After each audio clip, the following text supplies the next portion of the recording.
Welcome to the San Juan Islands. It's late August 2007, and after a pleasant week at Roche Harbor with the extended family, I have a few days to explore on my own before heading back to Bellingham, where the trailer and truck wait. The weather's been a bit cool and rainy, especially for August, but the rain is gone for the moment. I'm motoring north into President's Channel between Waldron and Orcas Islands. This week has had little wind, but the versatile MacGregor power sailor can still get around with ease. No wind means flat seas and easy motoring. Well, with the exception of stuff like this.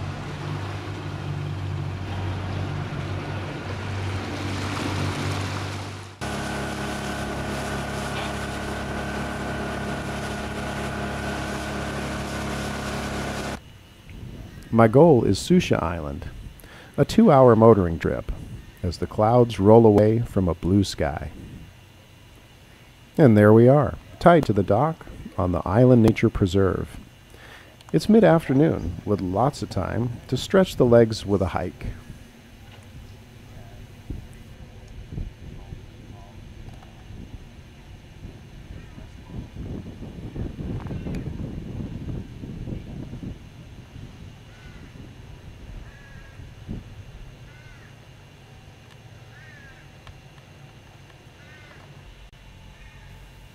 This is the extent of island development.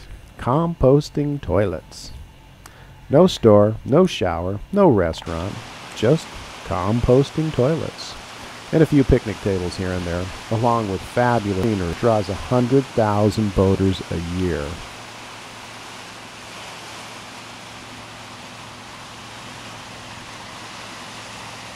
The hills of Sucia provide dramatic views.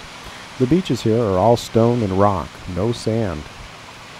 To the east is Washington State, west the Canadian Islands. Beyond that, it's open ocean to Asia.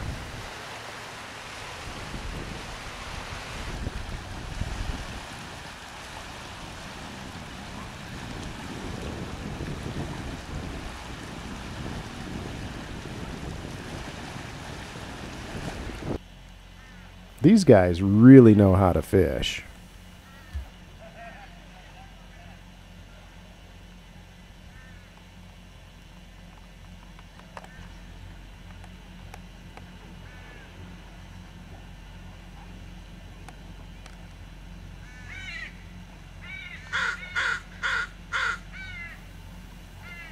These sailors are tucked into Little Snoring Bay.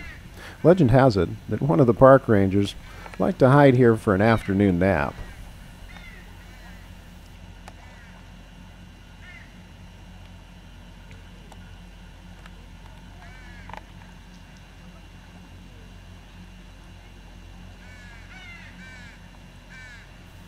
Loomy Island is framed in the afternoon light of Shallow Bay. It's time to hike back to Jasmine's Bark and prepare dinner. My icebox is stuffed with food left from the house. I boil some pasta to accompany grilled chicken breast with a tomato olive sauce and a good Oregon wine.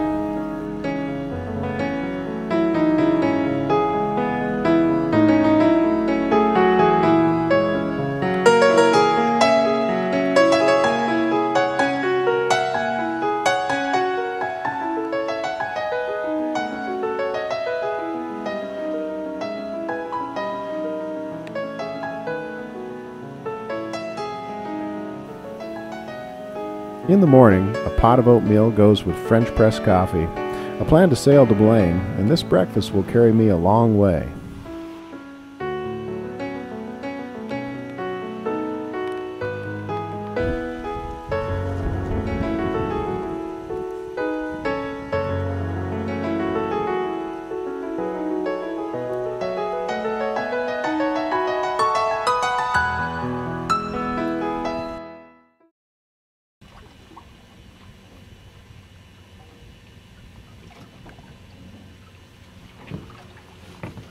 I'm clear of Sucia Island and the reefs to the north that inspired the Spanish name, correctly pronounced Sucia, meaning foul. This is the Strait of Georgia, stretching 100 miles north between Vancouver Island and the shore of Canadian North America. The coast of Washington State stretches west from Loomy Island, across the giant Cherry Point refinery, and ahead to my goal of Blaine on the U.S.-Canadian border, about 10 nautical miles away. I set the sails. Got the sails up, and typical of this trip, there just is very little wind. So I thought I'd devote an hour or so to sailing on my way to Blaine and listen to my tunes and see if I can keep the sails full of air. But it's a gorgeous place. I think maybe the rain will go away for a while, so I'm going to celebrate by taking off my jacket. It's nice. This is what a speed of 3 knots looks like, equivalent to a slow stroll through, say, a museum or a gallery. My plan was to sail an hour, but I worked the sails all the way to Blaine.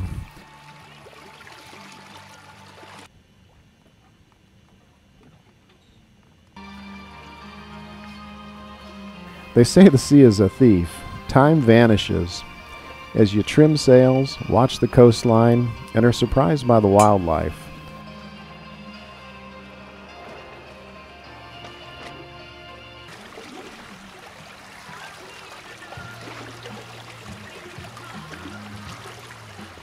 The sea is a thief of trivia, the future, the past.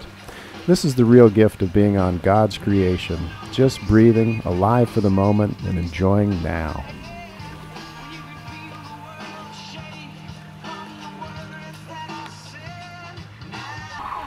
At last, the goal was in sight, the white top of the Peace Arch at the border.